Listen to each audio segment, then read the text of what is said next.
thank you for coming, especially if you're a first-time visitor. We also want to thank LabCorp, if any of them are watching or if they're here. I don't know if we have anybody from LabCorp here. No, we still thank you for your support and allowing us to continue on with this important work that we're doing. A couple of announcements. Now would be a great time to silence cell phones or anything that may be a distraction.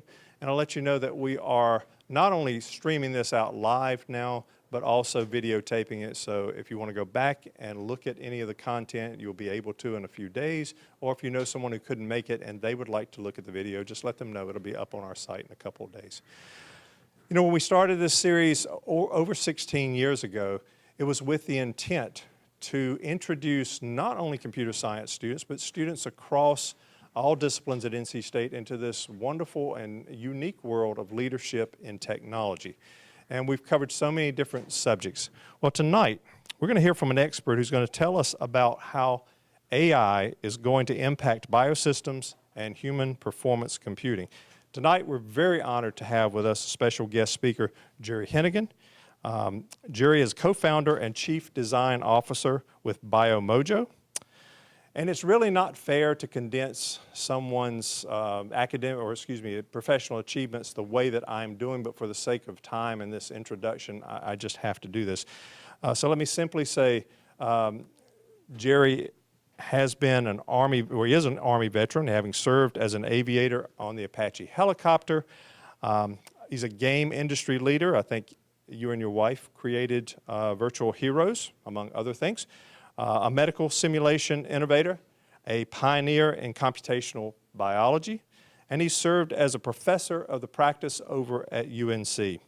And he's been conducting research into the advanced virtual patients and performing machine learning analysis of military and civilian trauma data sets to improve clinical training. He has an engineering degree from the U.S. Military Academy at West Point, and he has his MBA from Duke University. Ladies and gentlemen, will you please join me in welcoming to the podium our special guest speaker, Jerry Heneghan. Jerry.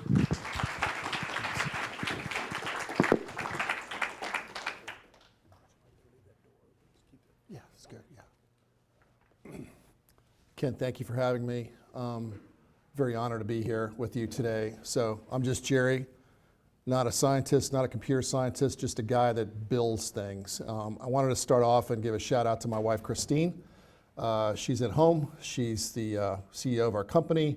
This is our second company together, and we had a much-loved pet, unfortunately have to undergo surgery yesterday. She is home taking care of our 25-pound Maine Coon that's at home.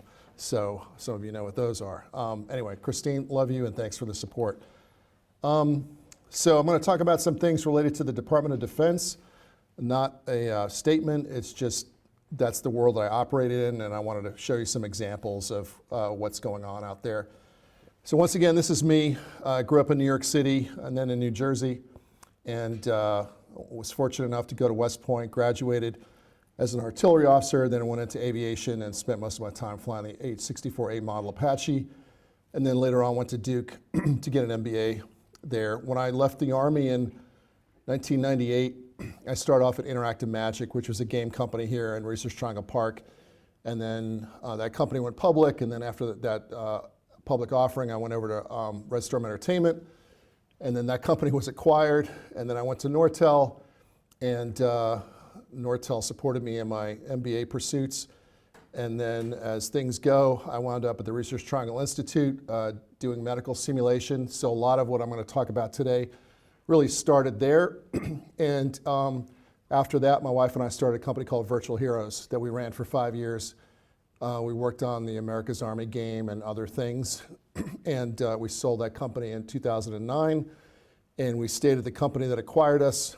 And then in 2015, I went to UNC Echelon School of Pharmacy as what they call a professor of practice, which means industry person who does stuff for us.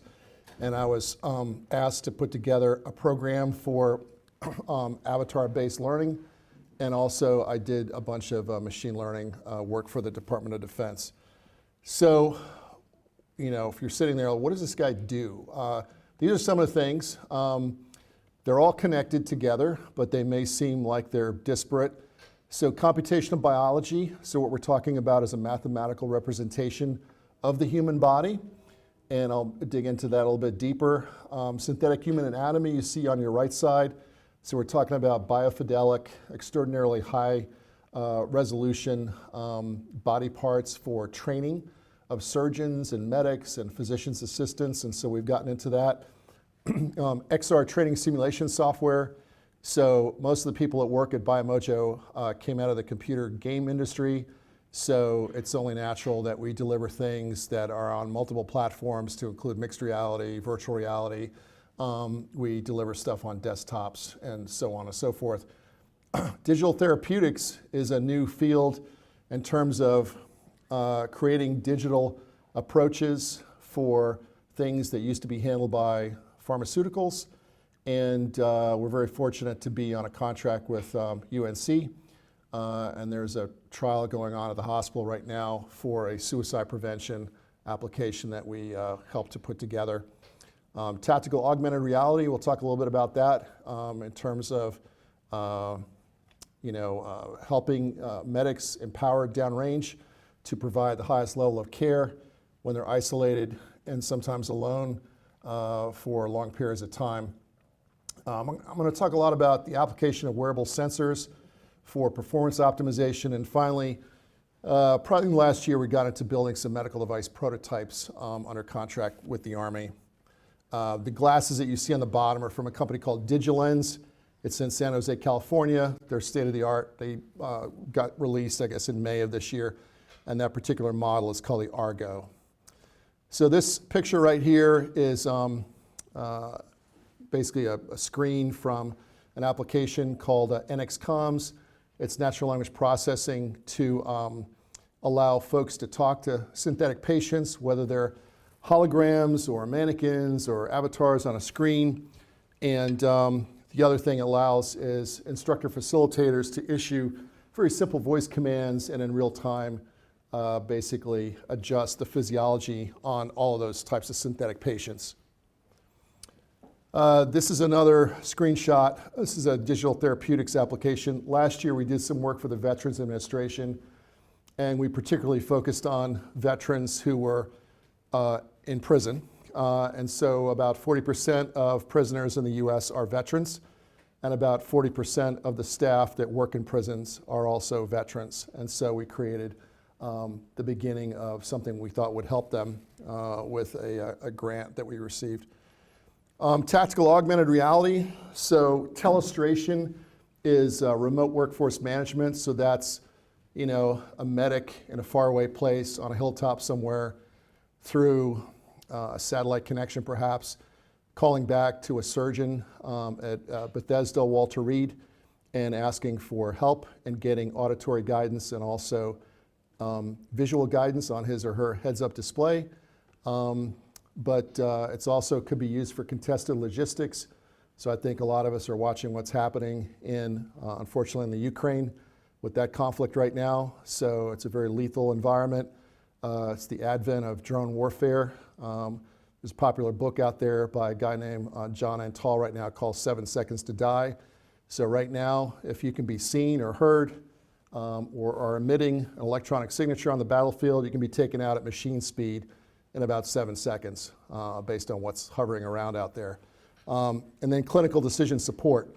So what this really represents is the beginning of what you would think of as Jarvis from Iron Man on that headset, basically using machine learning after evaluating hundreds of thousands of electronic trauma records to advise that medic on what's likely to happen next, coupled with computer vision to make that happen. There's normally a screen that goes over those glasses, so this isn't necessarily representative of what that would look like. This was done for a concept, but that's our customer right there, that person, that young man or woman who's downrange, who may be there for 20 minutes, a half an hour, up to 96 hours is the standard for prolonged field care. That's how far people plan out to provide care on the battlefield. So there's an article of one of the studies that was done at Fort Bragg, now Fort Liberty, a few years ago. So one of the concepts here is what we call high consequence environments. And this is where the potential for catastrophic situations is high.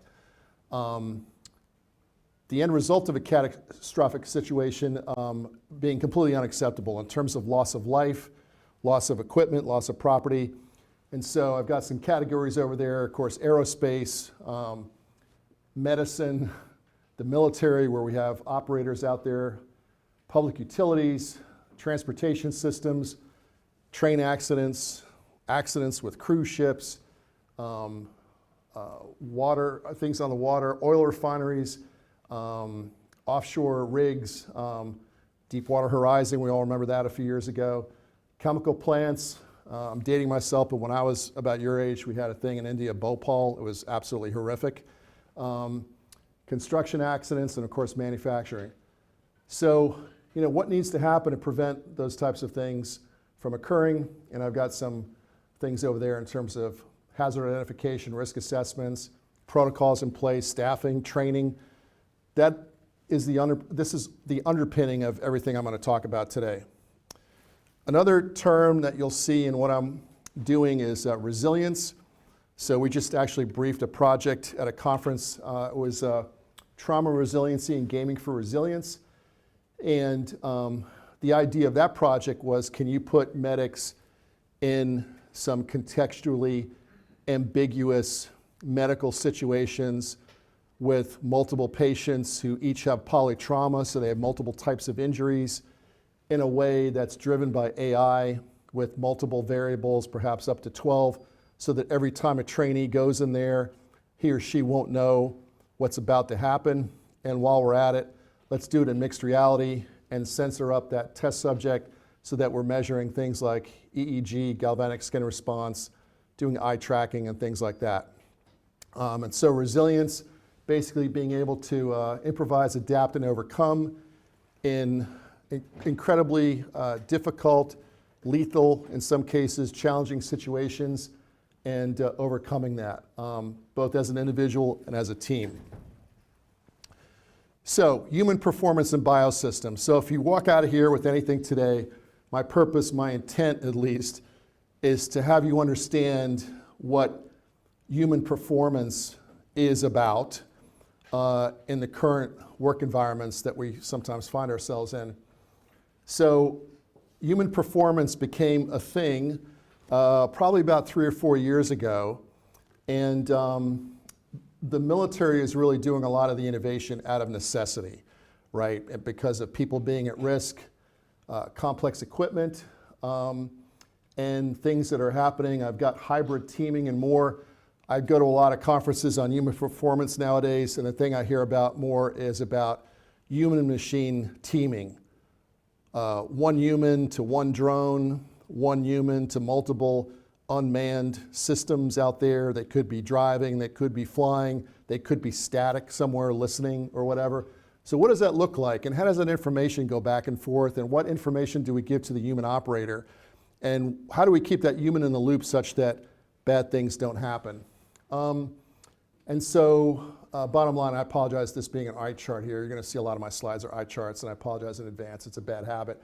But in terms of human factors, human systems design, how does that interact with things that first need to be researched, and then you need to see the practical application of those? Okay, so what I wanted to show you here is a series of examples of things that are being discussed and in some cases being researched right now.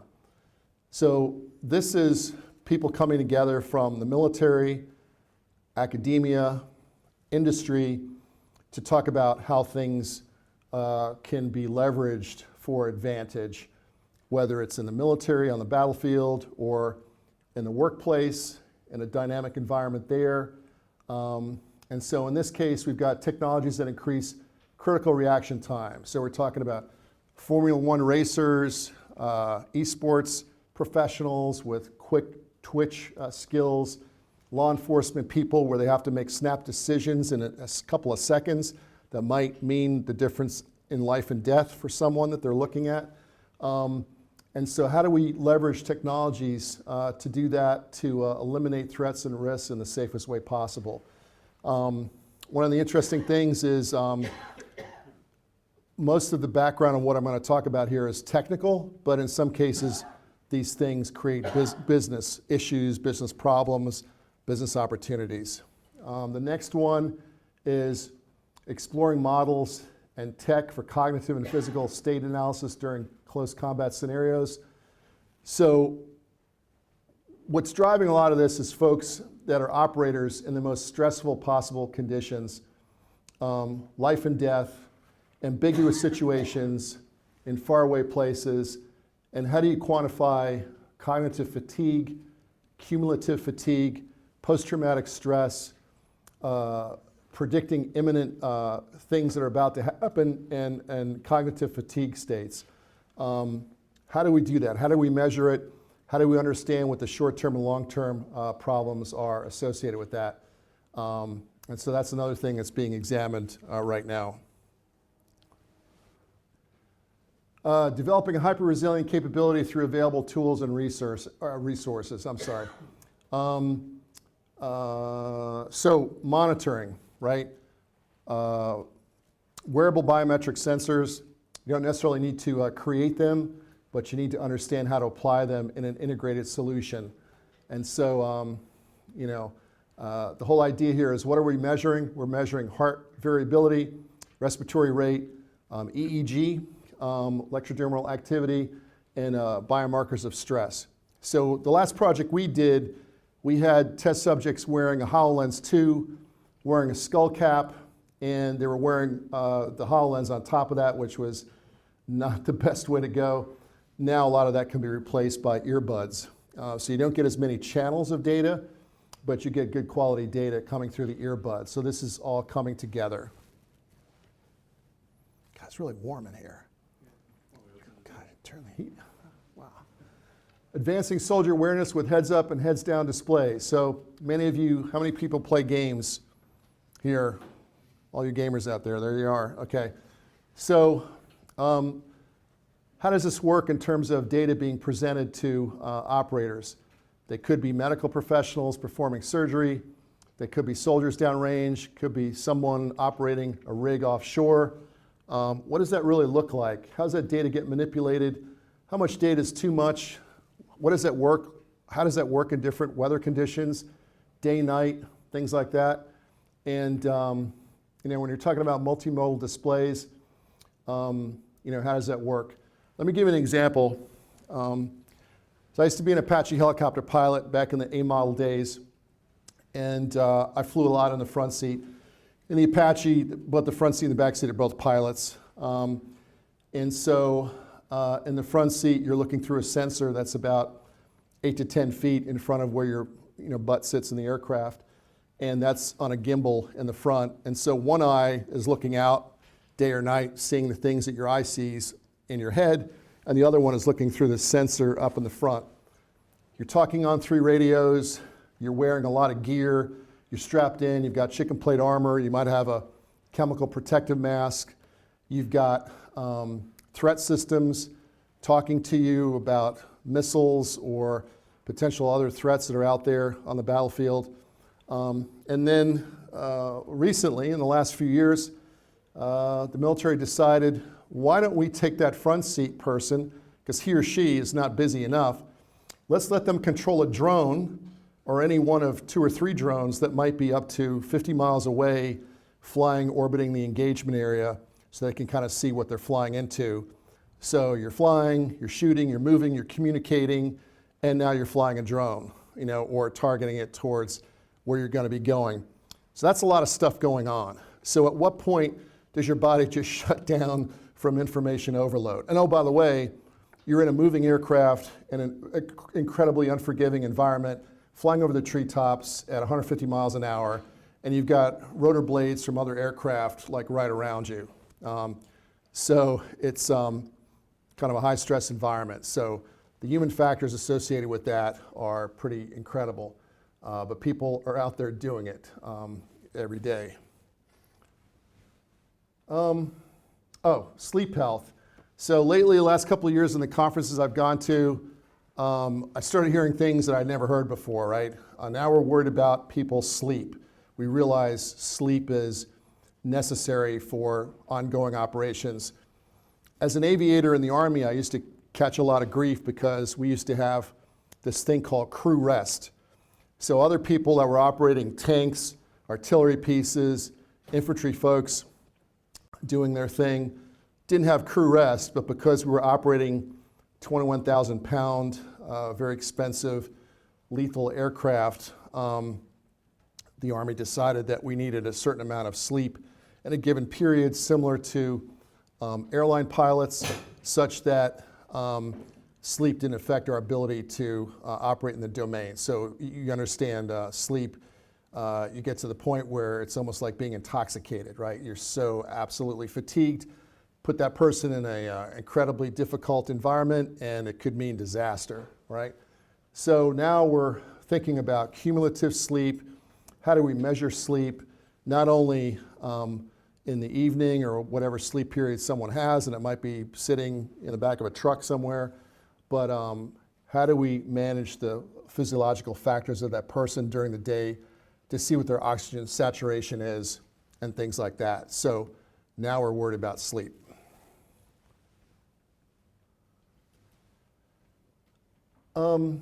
So data is king, and you can imagine we've got data coming in from sensors, data coming in from outside.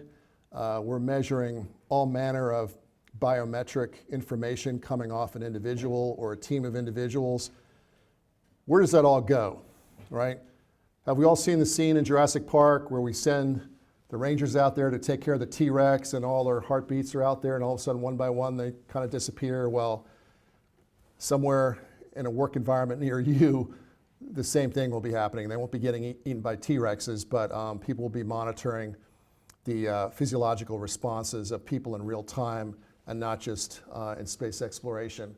So the military started talking about, what kind of a platform do we need to organize all this data, some of which may be coming from different sources. Some of those sources might be commercial.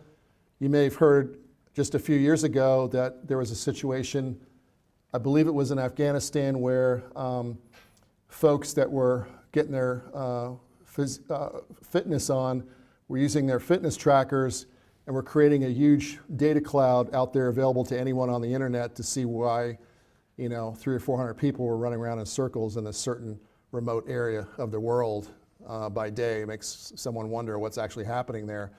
So one of the things that the military is trying to understand is, how do we leverage state-of-the-art technology from industry for the time and the cost savings that provides, but also have the security of data that we need to protect the force so we're not exposing them to an unnecessary threat. And so this gets into a business case. So this is all happening so quickly, so fast that these business cases are popping up and they need to be addressed too, in addition to the technological challenges. So I put the quote in here from the bottom. This comes from Army Vertex. It was a conference on human performance, but this comes out of the Army Application Lab in Austin, Texas. And we must safeguard soldiers' physical, mental, and emotional health by investing in tools to aid and support them.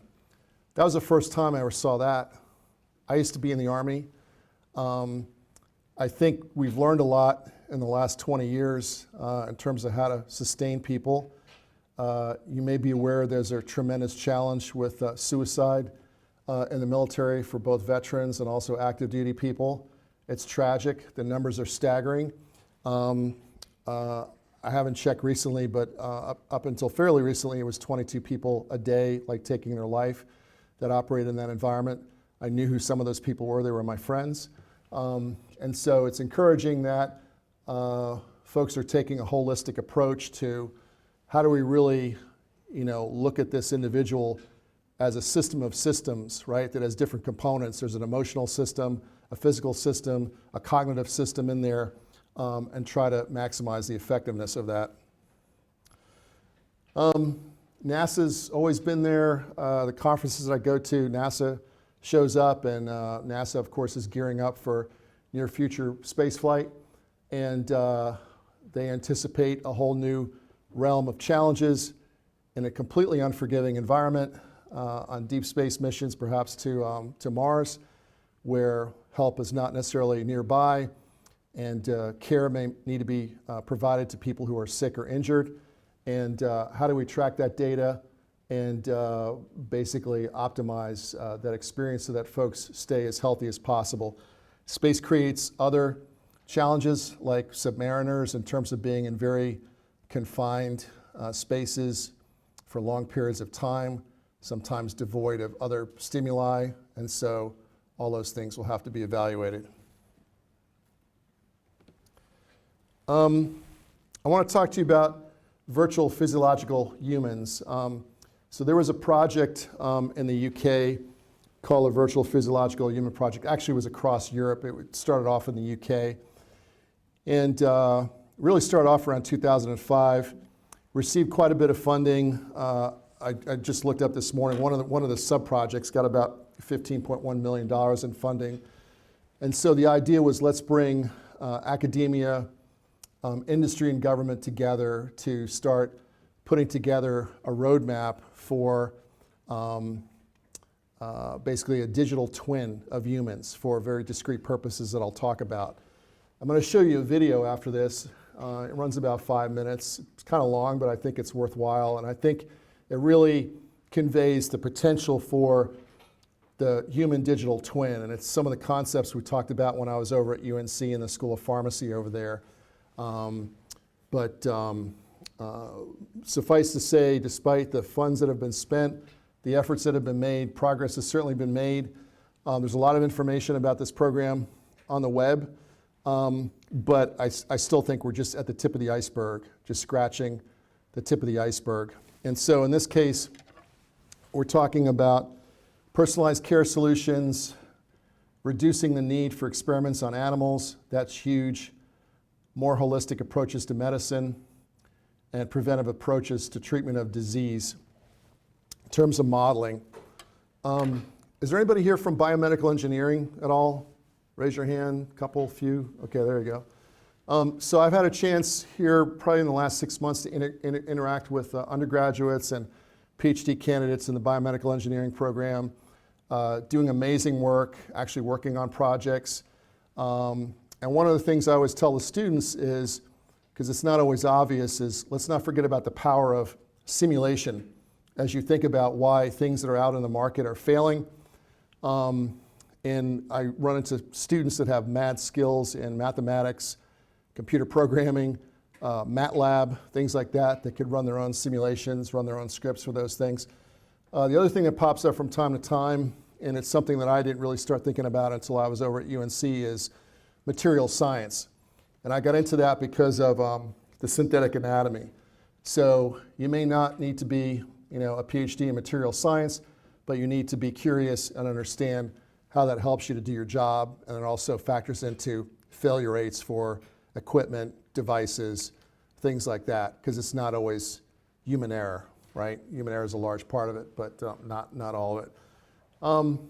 With regard to computational biology, I said I was going to come back to that. I'll tell you the story. So back in 1968, a guy named Ty Smith, who was a renowned anesthesiologist, was in France, and he started creating a mathematical representation of the human body. And he was a brilliant anesthesiologist. He was also a contemporary of someone named Guyton.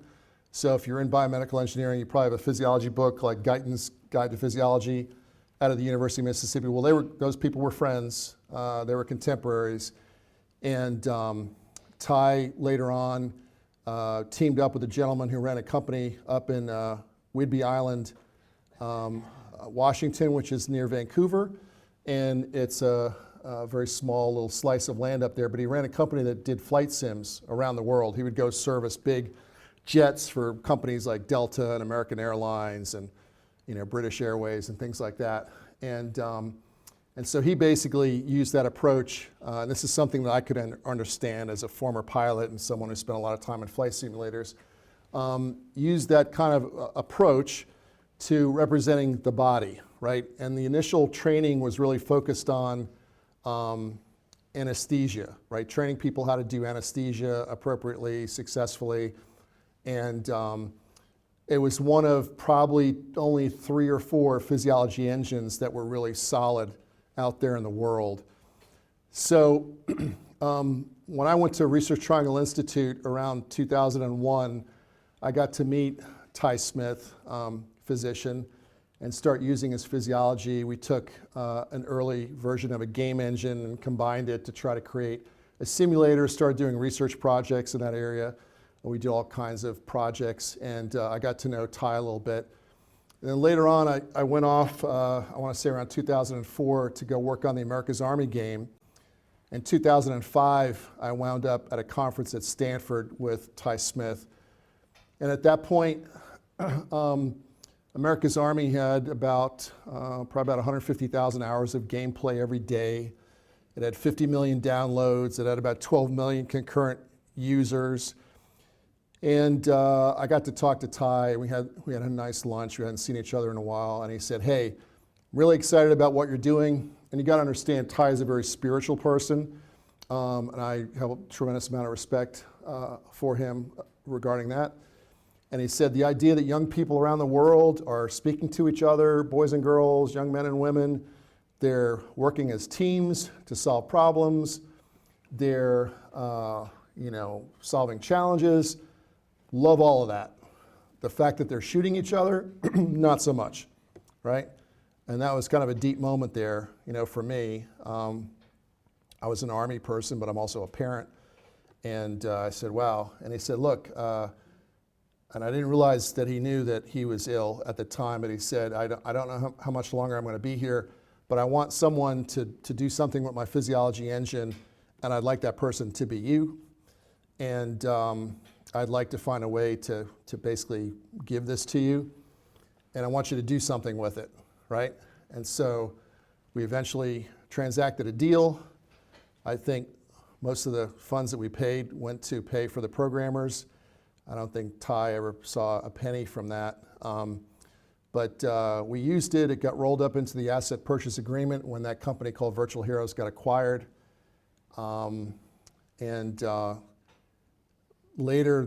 Shortly thereafter, the government, specifically the Army, had a competition to create an open source physiology engine. So we competed, and we were fortunate to win that competition. It was $7 million to start. And that's an open source standard that's out there now. It's called BioGears. And thankfully, through the vision of some programmatic leadership in the Army, it was bundled with a very permissive open source license that allows it to be used for open source projects and commercial projects and things like that. And there have been several derivatives of that engine. And so that's out there now. I was telling the story earlier. One of the interesting things that happened along the way is one of our competitors got a little upset because they lost. And so they made some claims that were unfounded, and that provided us with about a 6-month period before we actually started the project to kind of regroup and figure out the best way to attack it. It provided a lot more time for a more thoughtful approach to starting the project. And so what we did as the design and development team was we looked at every possible conceivable open source physiological model that was available anywhere. We interacted with the National Center for Biomedical Engineering at the NIH. We reached out to researchers at universities around the country. We basically deconstructed the physiology engine that we had that was part of what Ty created. We completely took it apart and put it back together again. And we started that project 6 months later with a much more aligned, tighter kind of plan for what we were going to do. That being said, building a physiology engine is not as simple as building a flight model for a flight sim. It's a multivariable disaster waiting to happen, right? It's multi-scale problem. There are things on many different scales happening all at the same time. When we first went to NIH, people told us we were a little crazy to try to do this, but we felt the need, and so I will tell you that even today, years later, all those technologies, those physiology engines are still in their infancy. There's so much work left to be done. It's a little scary for me because when I look at things, I'm a space flight enthusiast from the sidelines. I'm an aviation fan because I used to be a pilot in the military. And when you look at aircraft like a space shuttle or 747 or an F-16 or something, or the helicopter that I used to fly, the Apache helicopter, there is tons of data on those aircraft, simulated data from all manner of variables in all modes of flight, simulating what can happen to that aircraft. Reams of data that government customers paid for to have, to prevent accidents, to make things safe, to understand the performance parameters of those specific aircraft. Here we are in 2023 at the end of September. Human beings, not so much. And that's my challenge for all of you, okay? And when you watch this video that I'm about to show you, you'll understand where I'm going with this.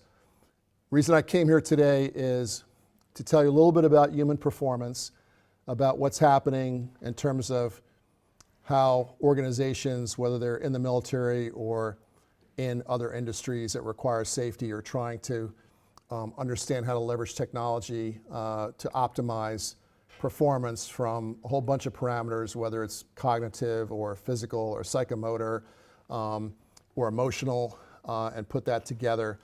But in terms of computer science, things are coming together now in terms of the power of technologies available. I mean, let's look at ChatGPT for a second. You know, did anybody know that that was coming, 2 years ago? Really? I mean, really. I was working on natural language processing. I was working on it at UNC. I have a phase 3 SBIR with the Defense Health Agency in natural language processing, and that was just a blip on our radar at that point, and until it came out and it kind of popped.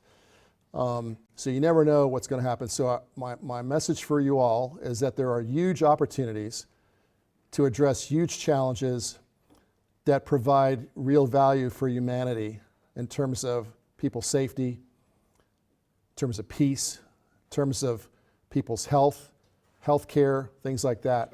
And I am the embodiment that if a knucklehead like me can operate in this environment, there's certainly hope for all of you, right? Because you're all a lot smarter than I am. I'm just a guy who was lucky and kind of, made some, interesting transitions when I got out of the military. And it's been an interesting journey, and I've really enjoyed the people that I've met along the way. And I hope that what I've done will hopefully save a life. I know it already has, but there are huge opportunities. One of the things I didn't mention was interwoven in all of this is AI.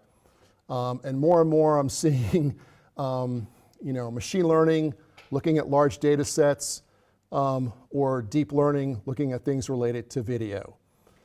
And so my last project at UNC was using Department of Defense dollars to look at large data sets, trauma data sets from military sources. So we had the Joint Trauma Registry, which every basically injury or fatality in the military is in that database as an electronic healthcare record. And we also looked at trauma databases from a number of civilian sources, including there's a trauma registry at UNC. We looked at one in North Carolina. And what we were trying to get at is, can you create an algorithm to look at all this data from a machine learning perspective and backtrack and identify training gaps, right? Training deficiencies that should have been addressed. And the military's interest was, how do we prepare people better in a pre-deployment capacity so that when they go elsewhere, downrange to provide life-saving care, they're better trained to do that. So because we're here in the Triangle, we had some huge help. One of our subcontractors on that project was SAS. SAS was all in, anything we wanted, all of the technology. We had 6 or 7 SAS engineers on standby to help us out. We had subject matter experts from the military. We had folks from the trauma registry over at UNC. We had all manner of computer scientists at UNC working on that project.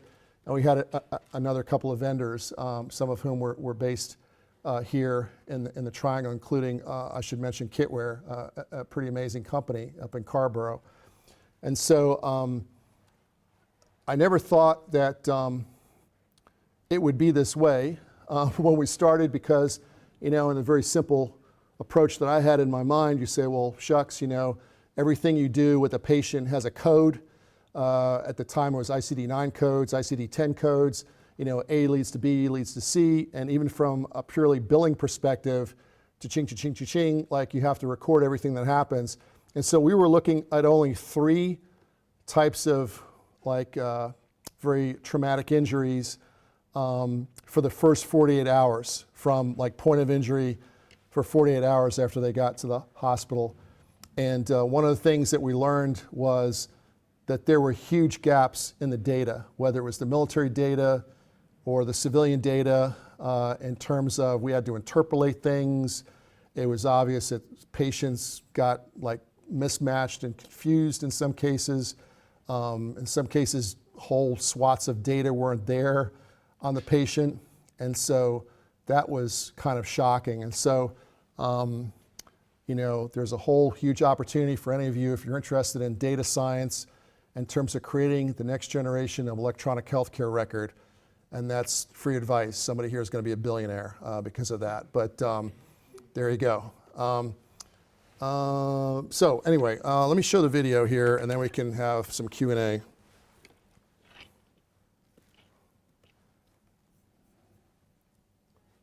Can you bring the lights down a little bit? Is it? I don't know if. I don't know. All right.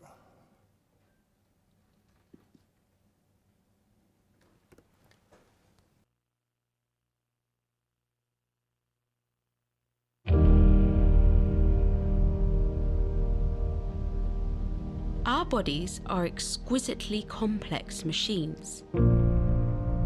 In our efforts to care and improve them, we look to those who push the limits of what is humanly possible, such as athletes. Now, you would say, what can we learn from them if every athlete is different? If they achieve peak performance through customized diets, training, and technology.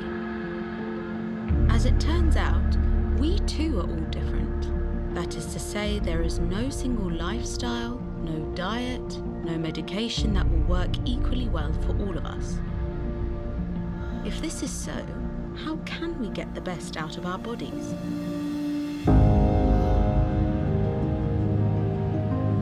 Now, imagine a virtual human, not made of flesh and bone, one made of bits and bytes.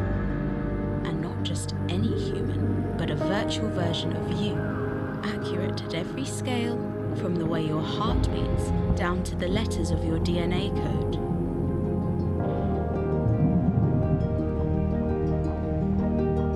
You know that many drugs only work well on some people and can cause serious side effects in others. The reason is variations in DNA, our genetic differences. But we understand how these DNA differences change the building blocks of your body, the proteins, and we can simulate in a computer how drugs interact with them. By testing drugs on your virtual body, your doctor may eventually be able to test a wide range of drugs and select precisely the right one to suit you.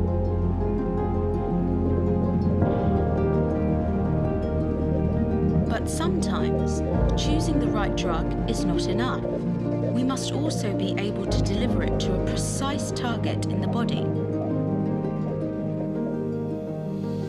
Take inhaled drugs, for instance, which can end up in the walls of your nose or at the bottom of your lungs, depending on the intricacies of your particular respiratory system. Using supercomputer simulations based on scans of your lungs, we can predict with high precision where particles will flow, and then design devices that can deposit drugs exactly where your body needs them.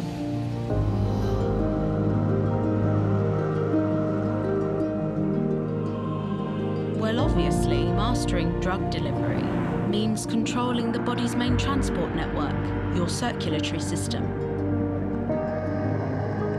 By simulating the movement of red blood cells and other cells, we can understand important protective processes, like those that prevent blood loss after an injury.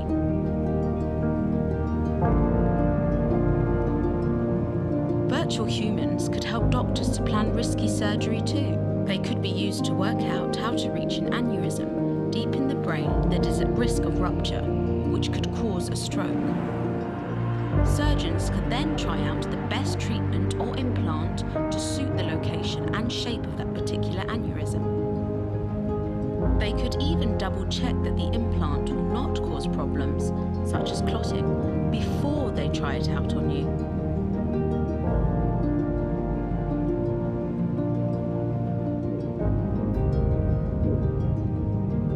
Physics, chemistry, and biology intertwine in your circulatory system to drive the most remarkable pump that evolution has ever created, the heart. To create a virtual heart, processes have to be modeled at multiple scales, from the contraction of muscle to the blood flowing through its chambers, to the movement of charged atoms during a contraction. Virtual hearts already beat within supercomputers, where we can test the effect of different drugs or pacemakers, but also more fundamentally, to understand the way an individual's heart works.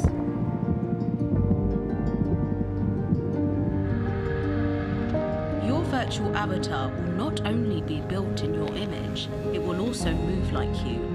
We can use it to calculate the forces and the mechanical stresses that are constantly induced on your bones, and predict the risk you will suffer a fracture. Doctors can also use virtual humans to work out how diet, exercise, or drugs can help those with brittle bones. And what if we go even further than treating disease, using virtual humans to prevent illness? Within a supercomputer, many virtual versions of you can explore small changes in your lifestyle and how they affect your health, aging, and quality of life. Virtual humans, helping you to figure out the very best that you can be.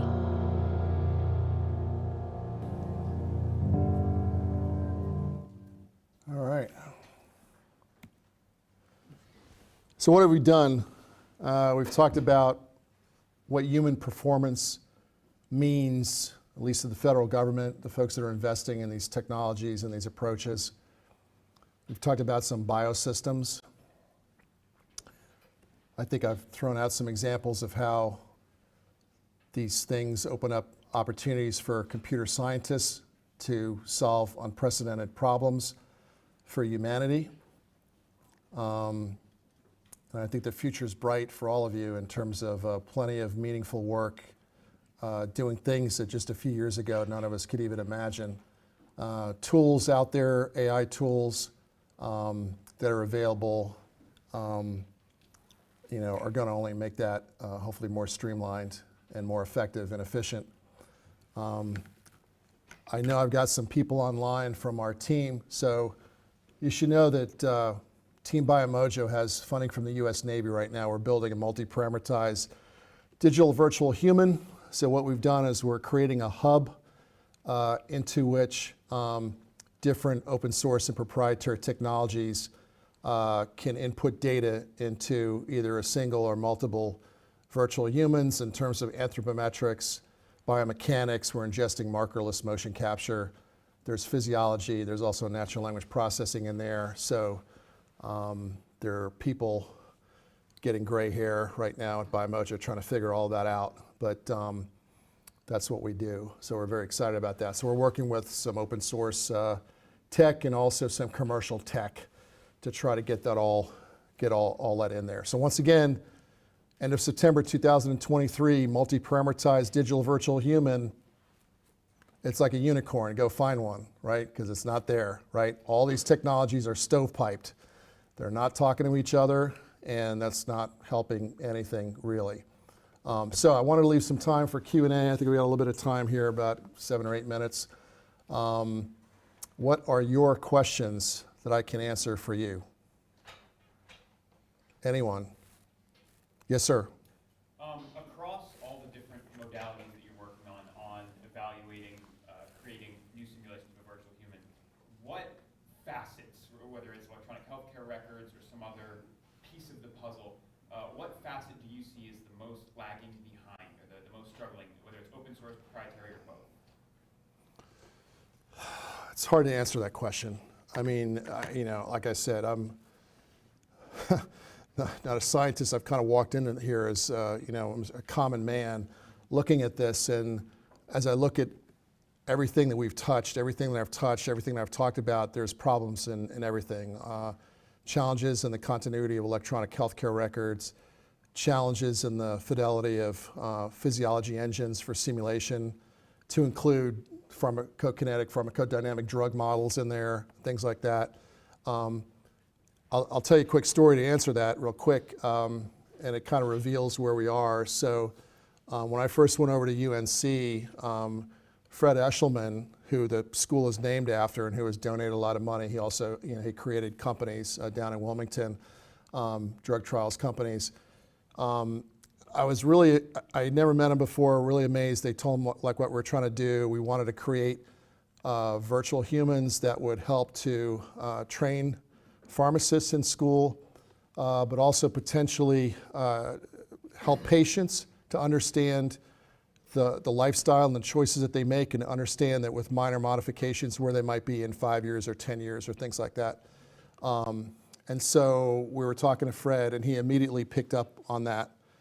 And I was somewhat shocked by, how quick he was on the uptake. He's like, wow, like this is really powerful.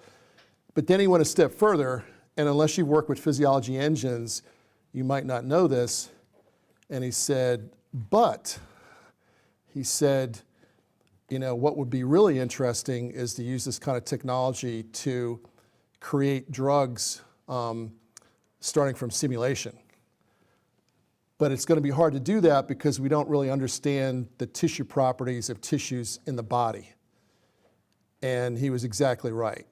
And it's only probably in the last 10 or so years that the military in the US has started doing a lot of research on different types of tissue properties for different types of tissues in the body using cadavers.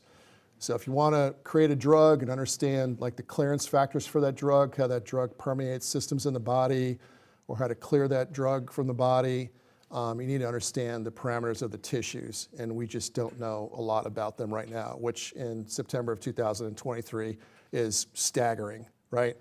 And so, my short answer to you is everywhere, right? It's all, you got to start somewhere though, right? You got to find something where you can make a difference and dig in and try to move forward, try to move the ball down the field. So hopefully that helps, but that's the short answer from me. Other questions? Yes, sir. You mentioned earlier about that software the Army, funded about with open source, that they made open source. Yes. And I guess in my head, I used to seeing like the Army, they like to put stuff under lock and key and keep it to themselves. What kind of benefit did they gain from like open sourcing it? Like I'm sure there's like plenty of like outcomes and benefits to the medical field and research that could come out of it, but it also could have been used by, say, other countries that maybe the U.S. wouldn't have wanted that technology. Sure. Yeah, I can answer that question. So you'd be surprised. There are a lot of technologies that were funded by the DoD that are open source. The physiology engine was one, and I'll get back to that in a second, but there's other ones out there right now that we're using. There's something called BATDOC, BATDOK.